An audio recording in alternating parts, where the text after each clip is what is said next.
Well, there's still quite a bit of snow on the ground here in Prescott, but in spite of that fact, the MLS has released the data for February, so it's a good time to take a quick look and see if we can detect any movement in the market. Now, these numbers represent the sale of single-family homes in Prescott itself, and indeed we saw a little bit of a change in the number of active listings, a 6% increase from January's number of 353 to 376. That's, by the way, a 27% increase over the same time a year ago. However, I have to say that if you were to look back to the wonderful pre-pandemic years of 2017, 2018, 2019, things are a little bit different.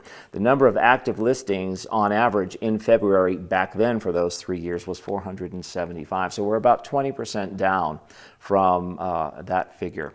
Now, the median list price of new homes coming on the market in Prescott, Arizona was $649,000.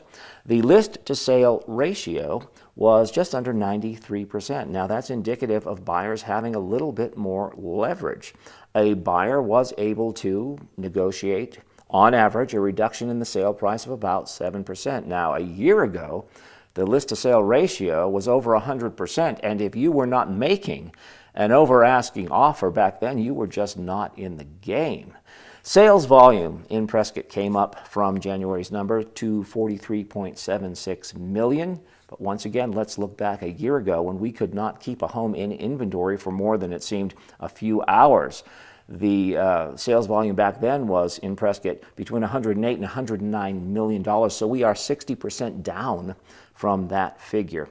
And finally, sales activity was focused between $450,000 and $600,000. In fact, 30 out of the 85 homes that sold in February fell within that range. So there's still snow on the ground. There's still a little uncertainty with mortgage rates.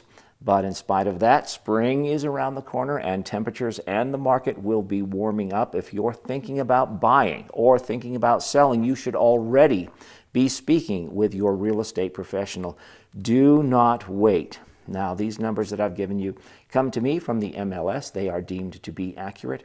But if you have any questions, feel free to reach out. I'd be happy to chat with you. As always, thanks so much for watching. I hope you found some information of value. Take care. Cheers.